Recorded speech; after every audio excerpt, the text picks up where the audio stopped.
قوم لوط جنہوں نے ایسی برائی کو ایجاد کیا جو ان سے پہلے دنیا میں کسی قوم نے نہ کیا تھا۔ ایسی بدکاری جس کی مثال تاریخ میں کہیں نہیں ملتی۔ اس قوم نے ایسا کیا کام کیا تھا اور ان کا کیا انجام ہوا؟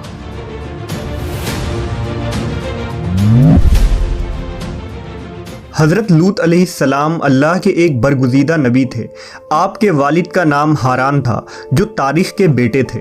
آپ کی پیدائش عراق کے قدیم شہر اور میں ہوئی تھی۔ اس شہر میں ابراہیم علیہ السلام کا مسکن تھا۔ دراصل لوط علیہ السلام کے والد ہاران حضرت ابراہیم کے سگے بھائی تھے، یعنی حضرت لوط علیہ السلام حضرت ابراہیم کے بھتیجے تھے۔ چونکہ حضرت لوط علیہ السلام کے والد ان کے بچپن میں ہی انتقال کر چکے تھے، لہذا حضرت لوط کو حضرت ابراہیم نے بیٹا بنا کر پالا تھا۔ آپ حضرت ابراہیم پر سب سے پہلے ایمان لانے والوں میں شامل ہیں۔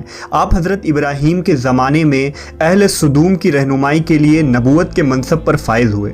حضرت لوط کے بہت سارے معجزات ہیں۔ آپ جس وقت بارش کے لیے دعا کرتے تھے تو آسمان بادلوں سے بھر جاتا اور خوب بارش ہوتی تھی۔ حضرت لوط جس پتھر پر سر رکھ کر سوتے، اس پتھر پر آپ کے سر مبارک کا نشان بن جاتا تھا۔ سدوم وہ علاقہ تھا جہاں لوط علیہ السلام مبعوث فرمائے گئے۔ سدوم کے آس پاس 5 نہایت ہی خوبصورت شہر آباد تھے، جن میں سے ہر ایک کی آبادی 1 لاکھ نفوس سے زیادہ ہی تھی۔ یہ علاقے نہایت ہی سرسبز و شاداب اور قدرت کی فیاضی کا حسین شاہکار تھا۔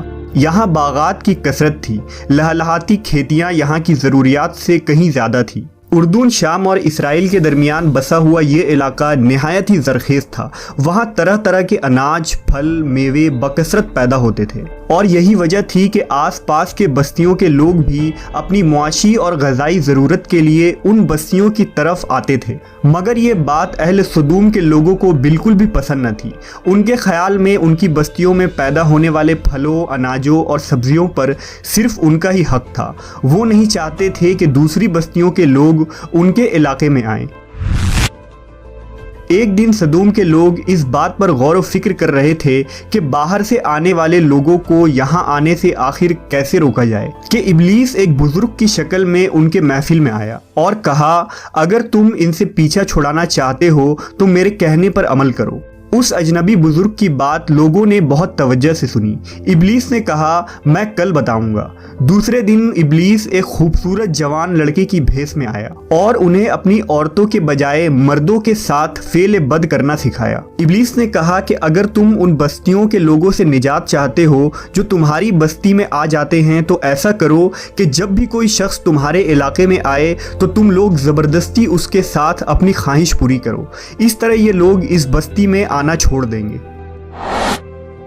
اپنی نفسانی خواہشات کے لیے مردوں سے بدفعلی اس قوم کا دستور بن گیا تھا۔ یہاں بے حیائی عام ہو گئی تھی۔ حکمراں، سردار، رؤسا، ہر طبقے میں گھر گھر یہ عمل پھیل گئی تھی۔ بھری محفل میں یہ لوگ اس فحاشی کے کام کو کر کے خوش ہوتے تھے۔ کوئی بھی محفل اس کام کے بغیر ادھوری سمجھی جاتی تھی۔ خاص کر مسافروں میں سے کوئی خوبصورت لڑکا ہوتا تو یہ لوگ اسے اپنا شکار بنا لیتے۔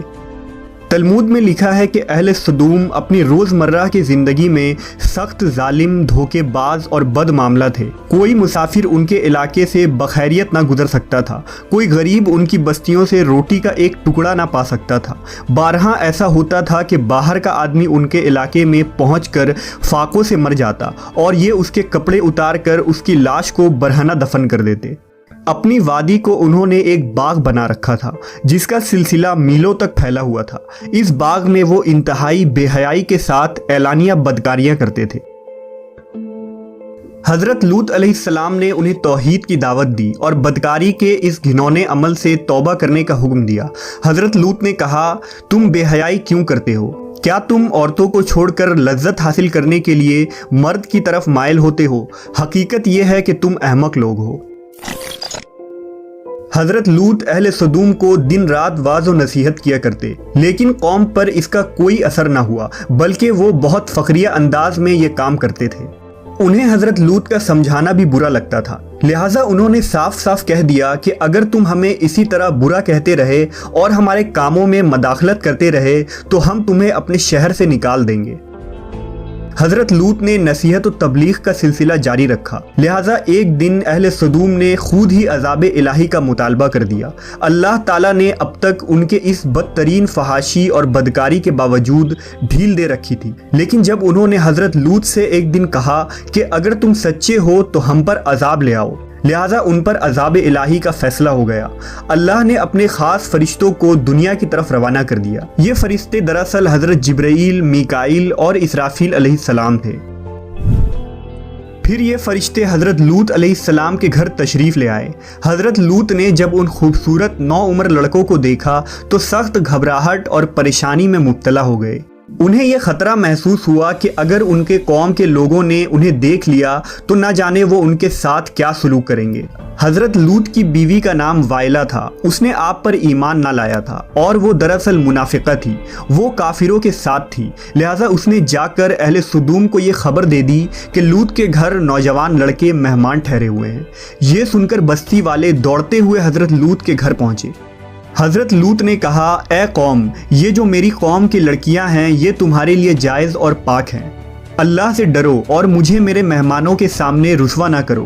کیا تم میں سے کوئی بھی شائستہ آدمی نہیں؟ حضرت لوط کی بات سن کر وہ لوگ بولے، تم بخوبی واقف ہو کہ ہمیں تمہاری بیٹیوں سے کوئی حاجت نہیں، اور جو ہماری اصل چاہت ہے اس سے تم بخوبی واقف ہو۔ قوم لوط کے اس بے شرمانہ جواب سے اندازہ لگایا جا سکتا ہے کہ وہ فعل بد میں کس حد تک مبتلا ہو چکے تھے۔ جب حضرت لوط علیہ السلام کی قوم ان کے گھر کی طرف دوڑتی ہوئی آئی تو حضرت لوط نے گھر کے دروازے بند کر دیے اور ان نوجوانوں کو ایک کمرے میں چھپا دیا۔ اس بدکار لوگوں نے آپ کے گھر کا گھیراؤ کیا ہوا تھا اور ان میں سے کچھ گھر کے دیوار پر بھی چڑھنے کی کوشش کر رہے تھے۔ حضرت لوط اپنے مہمانوں کی عزت کے خیال سے بہت زیادہ گھبرائے ہوئے تھے۔ فرشتے یہ سب منظر دیکھ رہے تھے۔ جب انہوں نے حضرت لوط علیہ السلام کی بے بسی اور پریشانی کا یہ عالم دیکھا تو حقیقت سے پردہ اٹھاتے ہوئے یوں فرمایا، اے لوط، ہم تمہارے رب کے بھیجے ہوئے فرشتے ہیں، یہ لوگ ہرگز تم تک نہیں پہنچ سکیں گے۔ ابھی کچھ رات باقی ہے تو اپنے گھر والوں کو لے کر چل دو اور تم میں سے کوئی شخص پیچھے مڑ کر نہ دیکھے۔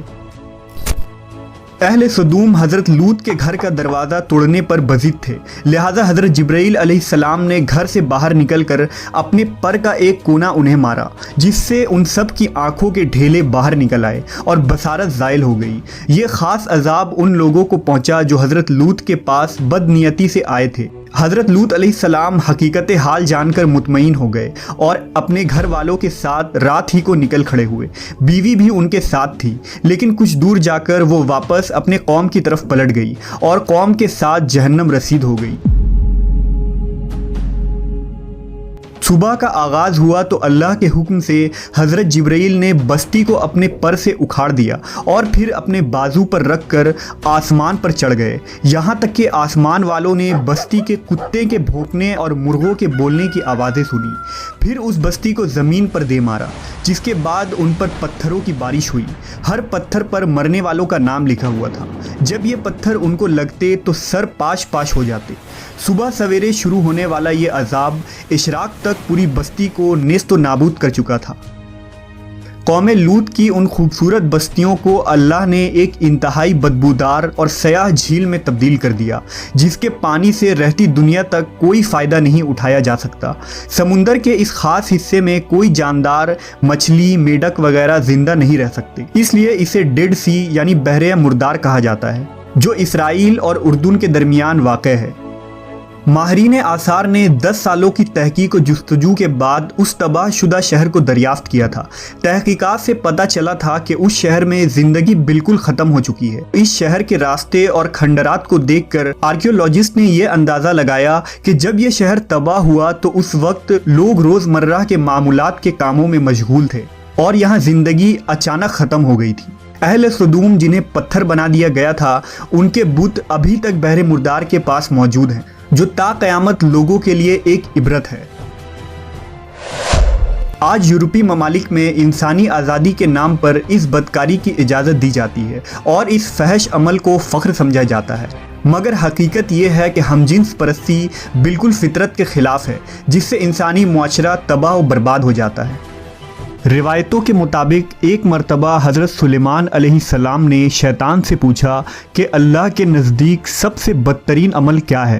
ابلیس بولا، جب مرد مرد سے بدفعلی کرے اور عورت عورت سے خواہش پوری کرے۔ حضرت ابن عباس سے روایت ہے کہ رسول اللہ صلی اللہ علیہ وسلم نے فرمایا کہ اس شخص پر اللہ پاک کی لعنت ہو جو قوم لوط والا عمل کرے۔